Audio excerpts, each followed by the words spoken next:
Welcome to this moment of reflection as we consider the passage from the Gospel of Matthew, chapter 23, verses 1 through 12. Take a moment, if you will, to just think about those who have made positive impacts on your life. What did they do that touched you in such meaningful ways? I have a few folks that come to mind for me immediately, and I'm sure you do as well. I would venture to say that for the majority of us, our answers would be how they made us feel, how they valued us, how they took notice and cared about us, how they encouraged us, how they demonstrated kindness. They were and are most likely people not well known by others. Their names were not in the spotlight. Their level of education, their social status, their wealth, if we knew anything about them, really had little or no impact on us at all in our memory of them. Perhaps you might see where I'm going with this. The majority of people who have touched our lives, who've touched our hearts, were and are everyday people who have showed acts of kindness. They weren't doing good deeds to draw attention to themselves, but because it was part of their character. And that's what matters, character. People of character act and speak what they believe is to be true and honest, fair and just. It's not about them, but about others. How grateful we are for such individuals whose hands in our lives have left lasting impressions of goodness. Many of them unsung heroes, our own personal heroes, who found it within themselves to treat us with care, compassion, love, and respect. It's likely we have also encountered those who love being in the limelight. They go out of their way to be seen and to be heard. Life is about them and what they have or what they want. They regard others less than themselves. They've left impressions on us, but not positive ones. Maybe a little impression, if at all, except a promise that we make to ourselves never to act in a similar manner. Self-righteousness, arrogance, greed is what they demonstrate, even while saying something different, as in the passage that we are reflecting on in the Gospel of Matthew, in which Jesus points out the hypocrisy of the religious leaders of that time. They talked the talk, but they didn't walk it. They knew the laws of Moses and they taught them to others, but they did not follow them for themselves, for their own lives. Instead, they were caught up in their power, in their status. Jesus tells the disciples and all his followers, those who are listening, that it is right to respect the position that these ordained leaders had in the laws of Moses, to learn what they taught of those laws, but certainly not to follow what they did. A pretty sad scenario. They liked being set apart from others, standing out in order to be noticed. They relished the attention, wearing overstated symbols of their faith, phylacteries, which are little leather boxes containing the Hebrew texts, and fringes, or tassels on their garments that were to remind them of God's laws. Well, these articles were meant to help them stay connected to God throughout their day, mindful of God's ways throughout their living, that they might stay faithful. Instead, they turned out to be symbols that they used to draw attention to their status and place among the people. They wore them blatantly. Sadly, they saw their position as above the very people that they were called to serve. a far cry from what the original intention was of mindful service to God and to others. They enjoyed standing in the marketplaces, so they would be noticed and greeted with respect. They took the best seats at the synagogues and at the banquets to inflate their ego. They demanded others follow the laws with harshness, but for themselves, it was a different story. Clearly, they had lost their way. Their faith faded. Their character eroded to the point that power, position, and pomp and circumstance drove their actions.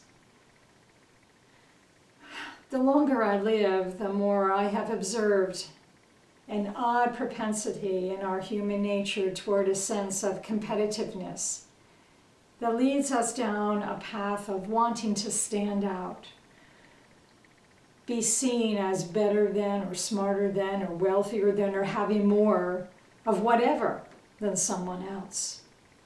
Similar behavior to which Jesus was speaking of in this text.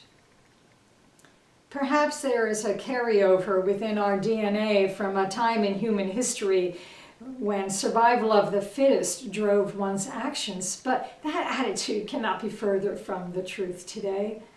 Our survival as a healthy people, as a productive society, is completely wrapped in our ability to stand together in community. That means respecting each other, supporting one another, recognizing that we are truly brothers and sisters with the common goal of health, liberty, and happiness for all. That goal is not attainable when we do anything less than hold one another in regard, when we do anything less than care for each other. My heart was filled with sadness this week when I became aware of the defacing of a sign in our little peaceful village of Waterford, Maine. There is no justification for such behavior, no matter what side of the political debate you are on. Yet, we see and hear more of the same throughout our state and our country. Something is terribly wrong when people begin to look at each other as them, as enemies, as opposition. Something has gone terribly awry when we become fearful about expressing our views, when neighbor rises against neighbor.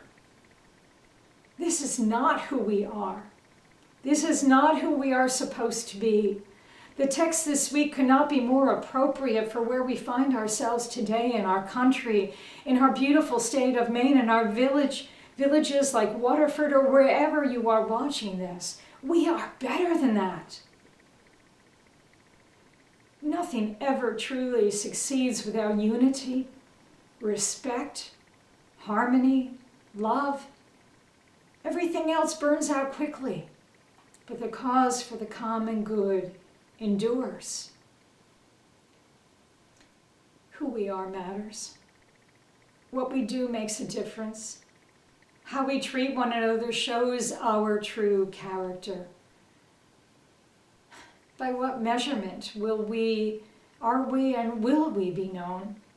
Those who speak about love and justice but do not demonstrate it in our daily action, or those whose actions speak boldly of what we believe as the rights of all people to live in harmony, to have equal opportunity, to work together for the betterment of all.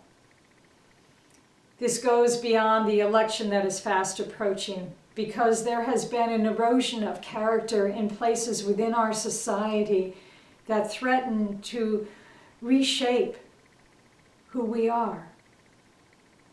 As a people of faith, as those who say we are followers of Jesus' teachings and his life of example, it is upon us to be and do whatever we can to serve one another, to love, to pray and meditate, that we might garner greater spiritual strength, to demonstrate whenever and wherever the harmony and the peace that we long for. It is about service, serving one another, serving our God in whom we trust. I have tremendous hope, even in the midst of frustration. I believe in the goodness of humankind in spite of the challenges we daily face, even within our own nature, to protect ourselves and what is ours. I am confident in the care, compassion, and concern that remain steadfast examples of what it means to truly love one another, to serve with kindness and respect. November 1st is traditionally known as All Saints' Day. It is a day when we consider those who have gone before us, leaving their mark of faithfulness as examples for others to follow. Not because they were looking for recognition and for praise, but because it was in their character to serve and follow the principles of their faith. Jesus once said to his followers, "You are the light of the world and the salt of the earth. In all that you do, do it not to elevate yourselves, but to point to the glory of God."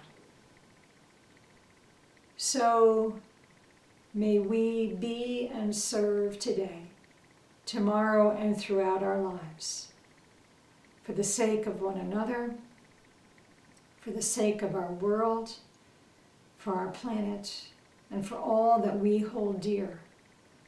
As Henry Drummond once said, happiness consists in giving and serving others. May it be so.